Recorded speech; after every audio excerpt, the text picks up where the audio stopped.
Hello everyone, मैं हूं doctor अभिषेक पुरोहित। आप देख रहे हैं मिडवेल्स।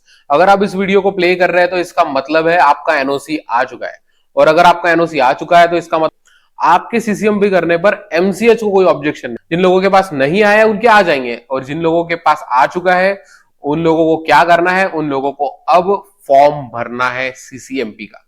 फॉर्म भरने में एक सबसे इंपॉर्टेंट बात आने वाली है कि कॉलेज सिलेक्शन। आपको कौन से कॉलेजेस उसमें डालने हैं। आप 32 में से 9 कॉलेजेस को डाल सकते हैं, लेकिन वो कॉलेज कौन से होने चाहिए, इस पर आज इस वीडियो में हम डिटेल में बात करेंगे। जिसके लिए हमने लास्ट टाइम के स्टूडेंट का रजिस्ट्रेशन नंबर का सर्वे किया है कि कौन से कॉलेजेस में कौन से रजिस्ट्रेशन नंबर लगे हैं। उसमें रिजर्वेशन का आपको क्या फायदा होगा, जो लोग रिजर्वेशन में आते हैं उन लोगों को उसका क्या फायदा होगा और कैसे उनको ये प्रोसेस करनी है। किसी ने पूछा कि रिजर्वेशन का क्या रोल है सीसीएमपी में, क्या इससे फीस कम हो जाएगी? नहीं होगी। मैं आपको बता देता हूं, फीस में कोई भी कंसेशन किसी भी रिजर्वेशन कैटेगरी को नहीं मिलेगा। जी हाँ, जो फी स्ट्रक्चर है वही सबके लिए लागू है। और वो क्या है देखने के लिए हमारा फर्स्ट वाला वीडियो देखिए, इसका लिंक यहाँ डिस्क्रिप्शन में दिया हुआ है। तो फिर रिजर्वेशन का क्या फायदा है? रिजर्वेशन आपको कॉलेज की सीट लॉट करने में मदद करता है। तो कैसे मदद करता है तो मैं आपको बता देता हूं। एससी 13% है, जिसका मतलब है हर कॉलेजेस में आपको 7 सीटें मिलेगी। 7 सीटों का मतलब है 224 टोटल महाराष्ट्र में एससी की सीटें सीसीएमपी में है। और एसटी की सीट्स के बारे में बात करेंगे तो 7% एसटी की सीट्स है, मतलब हर कॉलेज में 3 सीट। ऐसे टोटल 96 सीट्स एसटी की है। और वीजे ए की है 3.0, मतलब 2 सीटें। तो टोटल 32 इंटू मतलब 64 हो रही है। और एनटी बी की है 2.5, मतलब 1 सीट हर कॉलेज में, तो 32 सीट वो हो गई। एनटी सी की 3.5 मतलब 1 सीट, तो वो 32। और एनटी डी की है 1 सीट, मतलब 32। ओबीसी धारक 19% मतलब 10 सीट हर कॉलेज है, मतलब 320 सीटें पूरे महाराष्ट्र में आती है। जिसके अलावा अगर हम देखेंगे तो ईडब्ल्यूएस को 5 सीटें दी गई है। ऐसे 160 सीटें उनकी महाराष्ट्र में है। और बची हुई ओपन के लिए मतलब 30% 20 सीट पूरे महाराष्ट्र में 640 सीट के ऊपर। उसमें सबसे मेन बात यह है कि जो भी रिजर्वेशन कैटेगरी से लोग किसी कॉलेज में अगर फॉर्म नहीं डालते हैं तो वो सीट को भी ओपन के लिए खोल दी जाएगी। मतलब आप अगर किसी भी कैटेगरी से आ रहे हो लेकिन आप ओपन से एडमिशन लेना चाहते हो तो आप ले सकते हो, पर मेरी मानो तो ये मत करो। तो अब हमने लास्ट टाइम का कुछ सर्वे किया है, उसके बारे में हम आपको बता देते हैं। तो एससी के अंदर जो लास्ट रजिस्ट्रेशन नंबर लगा है वो है 81,000 के ऊपर समथिंग। मैं लास्ट जो एससी के अंदर रजिस्ट्रेशन नंबर आया है वो है 81,000 का। और एसटी का जो लास्ट रजिस्ट्रेशन नंबर है वो भी है 81,000 समथिंग का। ओबीसी वालों को बता देता हूं कि 81,000 उनका लास्ट सीट आ रहा है। ईडब्ल्यूएस वाले भी 81,000 पर थे। और ओपन कैटेगरी वाले का 79 जो है वो लास्ट था। तो जैसे कि मैंने आपको बताया कि सभी के अलग अलग सीट पूरे महाराष्ट्र भर में है। तो एक बार फिर से उसके ऊपर थोड़ी सी शॉर्ट में बात कर देते हैं। जैसे मैंने आपको परसेंटेज के वाइज पर सीट के हिसाब से महाराष्ट्र भर में कितनी सीट है आपको बताई, वैसे ही अब मैं आपको बताना चाहता हूं कि कितनी सीटें आपको लॉट होगी और कितने नंबर तक आपका आ सकता है। इस नंबर्स में कुछ चेंजेस हो सकते हैं। इसके अलावा कॉलेजेस के हिसाब से भी इसमें कुछ चेंजेस हो सकते हैं।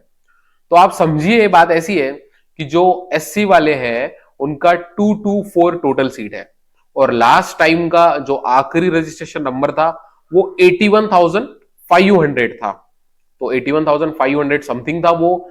उसके अंदर अगर हम 224 सीटें और बढ़ा दे तो इतनी सीटें जो है, उतना जो नंबर आएगा, उतना रजिस्ट्रेशन नंबर तक के लोग जो है वो एससी कैटेगरी के लग सकते हैं। एसटी कैटेगरी में क्या होगा, 817 मतलब 81,700 इतना लास्ट रजिस्ट्रेशन नंबर था। इसमें 96 सीटों को और अगर हम बढ़ा दें तो इतनी हो जाएगी। जी बिल्कुल, आप समझ रहे हो ये बात ठीक से। ओबीसी के लिए भी ऐसा ही है, 81,800 समथिंग है वो। और उसमें 320 सीटें प्लस आपको करनी है। इसके अलावा जो ओपन कैटेगरी से आते हैं 30% मतलब 640 उनकी सीट्स है। तो उस हिसाब से 79,300 जो नंबर है उसमें 640 सीट्स को और ऐड करना है। तो अगर आप एग्जैक्ट नंबर को ऐड करेंगे, मतलब 79,640 बोलूंगा, तो अगर आप 79,640 ऐड करेंगे तो उतने ही नंबर आएंगे, ऐसा है क्या? जी नहीं, ऐसा नहीं है, क्योंकि सभी लोग इसमें अप्लाई नहीं करते हैं। सभी लोग अप्लाई नहीं करते हैं, अलग अलग टाइम पे अलग अलग लोग अप्लाई करते हैं। हो सकता है कि जैसे 640 सीट्स अभी ओपन वाली की है, 79,640 इतने ही होने चाहिए, लेकिन पहले 50-60 लोगों ने एडमिशन मतलब अप्लाई ही नहीं किया, तो फिर वो नंबर और आगे चला जाएगा। फिर और अगर कहीं पे कुछ नंबर सप्लाई नहीं करते हैं, ऐसे करते करते सीट्स के नंबर बढ़ते जाते हैं। ईडब्ल्यूएस के बारे में मैं आपको एक बात बताना चाहता हूं कि जो लोग ईडब्ल्यूएस कैटेगरी से अप्लाई करना चाहते हैं उनका 81,400 समथिंग है, जिसमें सीट 160 पूरे महाराष्ट्र भर में है। किसी ने मुझसे पूछा था कि क्या हम सेंट्रल का सर्टिफिकेट लगा सकते हैं क्या ईडब्ल्यूएस का, तो मैं आपको जवाब देना चाहता हूं कि नहीं, आप सेंट्रल का ईडब्ल्यूएस सर्टिफिकेट नहीं लगा सकते, आपको स्टेट का ही ईडब्ल्यूएस सर्टिफिकेट लगाना पड़ेगा। मैंने बताया कि रिजर्वेशन के अगर कुछ लोग किसी कॉलेज में नहीं आते हैं तो वो सीट ओपन कैटेगरी को दे दी जाएगी। जो भी लोग कम से कम रजिस्ट्रेशन जिनका है, मैं सजेस्ट करना चाहता हूं आप लोगों को कि जिनका रजिस्ट्रेशन नंबर कम से कम है, ऐसे कंडीशन में आपको कोई भी कॉलेज मिल सकता है। लेकिन अगर आपका रजिस्ट्रेशन लेटेस्ट वाला है, ज्यादा नंबर आपका बन रहा है, 86,000 के आसपास तक हमको कुछ लोगों ने कांटेक्ट किया है कि वो लोग इस बार फॉर्म भरने वाले हैं, तो ऐसे कंडीशन में मेरी सजेशन है कि आप संभाल के फॉर्म को भरिए, क्योंकि चांसेस है कि आपका नंबर ना लगे। तो ऐसे कंडीशन में फिर आपको क्या करना है, कैसे आपका नंबर लग सकता है, तो कौन से कॉलेजेस आपको डालना है, ये बहुत इंपॉर्टेंट फैक्टर है। 32 टोटल कॉलेजेस है और उसमें से कैसे रोल प्ले करता है मैं आपको बताता हूं। कॉलेजेस में हमने इसे डिसेंडिंग वे में अरेंज किया है। तो डिसेंडिंग वे में अरेंज करने का मतलब यह है कि last time last registration number जहां का फुलफिल हुआ है वहां का नंबर हमने सबसे पहले उस कॉलेज को दिया है, और जहां सबसे कम रजिस्ट्रेशन नंबर लास्ट का था उसको हमने सबसे आखिरी में दिया है। तो हमने उस लिस्ट को आपके सामने लाया है, लेकिन ये लिस्ट भी दावा नहीं करती क्योंकि ये लास्ट टाइम की है। अब मैं आपको बताता हूं कि 83,000 रजिस्ट्रेशन नंबर जो था, समथिंग उसके आगे कुछ नंबर है, 83,000 जो रजिस्ट्रेशन नंबर था वो IIMS जालना में लगा था। जी हाँ, अब आप पूछेंगे कि सर आपने तो वहां कुछ अलग नंबर बताया था जो इसके लिए लास्ट में, हमने उसमें सेकंड राउंड के बारे में मेंशन नहीं किया। तो सेकंड राउंड कैसा होता है, फर्स्ट राउंड पहले भर दिया जाता है, फिर उसमें देखा जाता है कि किस रिजर्वेशन के लोग यहां पर आए नहीं है, उस जगह को ओपन के लिए खोल दिया जाता है, और सेकंड राउंड बनाकर वहां पर ओपन कैटेगरी से जो फॉर्म आए हैं उन जगहों पर उन्हें भर दिया जाता है। तो इसीलिए लास्ट रजिस्ट्रेशन नंबर था ये 83, मतलब 83,000 आखिरी रजिस्ट्रेशन नंबर था जो IIMS जालना में भरा गया। उसके बाद 78,000 रजिस्ट्रेशन नंबर जीएमसी लातूर में मिला, 77,000 जीएमसी नांदेड़ में, 73,000 जीएमसी अंबेजोगाई में, 72 जीएमसी धुले में, 71,000 तक जीएमसी जलगांव में थे, 70,000 तक लोग जीएमसी सोलापुर में थे, 70,000 के ही कुछ लोग जीएमसी नागपुर तक थे, 69,000 वाले लोग पीडी मेडिकल कॉलेज अमरावती में थे, 69,000 के ही कुछ लोग जीएमसी यवतमाल में थे, 72 वाले जीएमसी अकोला में थे, 58 नंबर वाले जीएमसी नागपुर में थे, 55 तक आखिरी रजिस्ट्रेशन नंबर जो था वो जीएमसी बारामती को मिला, 56 जलगांव DUPHMC का लास्ट रजिस्ट्रेशन नंबर था, 55 ARMC सोलापुर का लास्ट था, 53 जो था वो शायद दूल्हे का था, ACPMMC वाला कुछ कॉलेज है वो वहां का था, 52 जो था वो जीएमसी कोल्हापुर का था, 51,000 तक जीएमसी मिराज सांगली डिस्ट्रिक्ट में आता है, 51,000 तक का था MIMSR लातूर में, 51,000 का था BKLWMC चिपलून रत्नागिरी का ये कॉलेज है, 48,000 तक के लोग थे सांगली में PIMSI में, 45 तक के वीवीपी अहमदनगर में थे, 41,000 के एसएमबीटी नासिक में थे, 41,000 पुणे में थे, 38 वाले लोग बीजेजीएमसी पुणे में थे, 38,000 के कुछ लोग वीपीएम नासिक में थे, 30 वाले मतलब 30 तक के रजिस्ट्रेशन नवी मुंबई में थे, 29 वाले थाने तक, 28 वाले जीएमसी ग्रैंड जीएमसी मुंबई तक थे। और संभाजी नगर को 60,000 वाले कुछ मिले, 60,000 तक के जो नंबर थे वो संभाजी नगर में आए हैं, वो हमने बाद में उसमें लाया है। और सातारा और अलीबाग ऐसे और 2 सेंटर हैं। इन तीनों को, संभाजी नगर को, सातारा और अलीबाग को हम इस लिस्ट में कहीं अभी नहीं रखा है, आप ऐसे भरिए। जिनके रजिस्ट्रेशन नंबर एकदम कम है उन्हें हमको कहां भरना चाहिए? वो मुंबई के ग्रैंड में जा सकते हैं, थाने में जा सकते हैं, नई मुंबई, नासिक और पुणे के जैसे कॉलेज में। पुणे के भी 2 कॉलेज है हमारे पास, नासिक के 2 कॉलेज है, ऐसी जगह पर वो लोग जा सकते हैं। और जिनके रजिस्ट्रेशन नंबर जो बहुत ज्यादा है, एंड में है, वो जालना, लातूर, नांदेड़ और अंबेजोगाई जैसी जगह पर ट्राई कर सकते हैं। लेकिन इस लिस्ट के थ्रू अगर हम जाएंगे तो क्या हम पक्के में लग जाएंगे?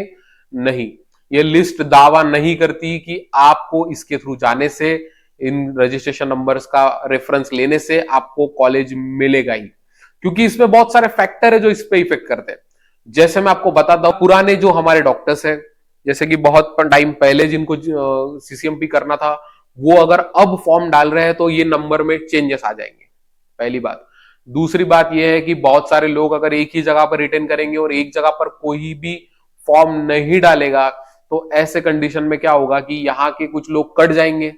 मैं आपको एग्जांपल देके इसे समझाता हूं कि अगर आप 70 लोगों ने, मतलब 70 स्टूडेंट ने अगर जीएमसी नागपुर का कॉलेज अपना लिस्ट में डाला है और जीएमसी अकोला के कॉलेज को केवल 20 ही लोगों ने डाला है, तो ऐसे कंडीशन में आपके नागपुर की सीट में केवल 85 लोग बच जाएंगे और वो 20 लोगों को कोई भी कॉलेज नहीं मिलेगा। तो आप बोलेंगे अकोला में शिफ्ट कर देना चाहिए, पर क्योंकि आपने अकोला को आपके लिस्ट में मेंशन ही नहीं किया है, तो ऐसे कंडीशन में आपको अकोला नहीं मिलेगा। अकोला की सीट भलाई खाली रहे, लेकिन आपको यहां से वहां नहीं दिया जाएगा क्योंकि आपके लिस्ट में वो नहीं थे। मैं आपको ये सब इसीलिए डिटेल में समझाना चाहता हूं, बताना चाहता हूं कि आप इस चीज को समझिए। बीएचएमएस पास आउट स्टूडेंट हर साल 4 से 5,000 लोग इस फॉर्म को भरते हैं और उसमें से केवल 1,600 लोग ही इस कॉलेज में लग पाते हैं। सभी की फी जो है वो नॉन रिफंडेबल है। ऐसे कंडीशन में 2 से 2.5 करोड़ रुपए का लॉस हमारे थ्रू होता है। मैं इस वीडियो के माध्यम से एमयूएचएस को भी ये रिक्वेस्ट करना चाहता हूं कि मिनिमम उन स्टूडेंट की फीस को रिफंड कर दिया जाए जिन्हें कॉलेज नहीं मिला है, और अगर पूरा रिफंड नहीं हो सकता तो कुछ परसेंटेज एटलीस्ट रिफंड होना चाहिए, जिससे स्टूडेंट का नुकसान कम हो। मोस्टली उन्हीं स्टूडेंट का नहीं नंबर लगता है जो नए नए आए हैं, वो प्रैक्टिस भी नहीं कर रहे, उन्हें कहीं जॉब भी नहीं है। ऐसे में उनका फाइनेंशियल सपोर्ट उनकी फैमिली है और उनकी फैमिली जो उन्हें फाइनेंशियल सपोर्ट कर रही है। ऐसे कंडीशन में जब हम उनसे फी नॉन रिफंडेबल ले लेते हैं तो थोड़ी दिक्कत उन्हें हो जाती है। तो इस चीज को टालने के लिए इस पर विचार किया जाए, ऐसा मेरा पर्सनल सजेशन है। अगला वीडियो जो हमारा आने वाला है उसमें हम सीसीएमपी का फॉर्म स्टेप बाय स्टेप भरेंगे, जैसे हमने एनओसी का भरा है। आपने अगर अभी तक एनओसी नहीं भरा है लेकिन आप सीसीएमपी करना चाहते हो तो आपको जल्द ही भर देना चाहिए, क्योंकि समय बहुत कम है और उसे आने के लिए भी समय लगता है। कितने से कितने रजिस्ट्रेशन नंबर लास्ट ईयर हर कॉलेजेस में लगे हुए हैं, ये अगर आपको देखना है तो इसकी लिस्ट हमने लास्ट ईयर की हमने व्हाट्सएप चैनल के लिंक में डाल रखी है। आप वहां से जाकर उस लिंक को खोलकर पढ़ सकते हैं। इस पर एक detail video doctor Dinesh Salunkhe sir ने डाला है, तो आप उस वीडियो को जाकर देख सकते हैं, जिसमें सर ने बहुत ज्यादा समय देकर आपको डिटेल में बताया है कि कहां से कहां तक के कॉलेजेस में कहां से कहां तक के रजिस्ट्रेशन नंबर और कैसे कैसे लगे हैं। चैनल को ज्वाइन कीजिए, बहुत ज्यादा हमारा चैनल भर चुका है। आपने अभी तक नहीं किया है तो आप यहाँ की लिंक इसकी नीचे दी गई है, वहां से कर सकते हैं। कुछ भी इशू है तो उसका भी हमने बंदोबस्त लगाया है। आप हमारी टीम से कांटेक्ट कर सकते हैं। हमारी टीम से कांटेक्ट करने के लिए भी चैट नीचे दिया गया है, उस लिंक पे क्लिक करके आप जाकर हमारी टीम से चैट कर सकते हैं, उन्हें पूछ सकते हैं। आप कॉल ना करें तो बेहतर है, अगर आप चैट करेंगे तो टीम अच्छी से आंसर दे पाएगी। मैं हूं डॉक्टर अभिषेक पुरोहित, आप देख रहे हैं मिडवेल्स। Thank you.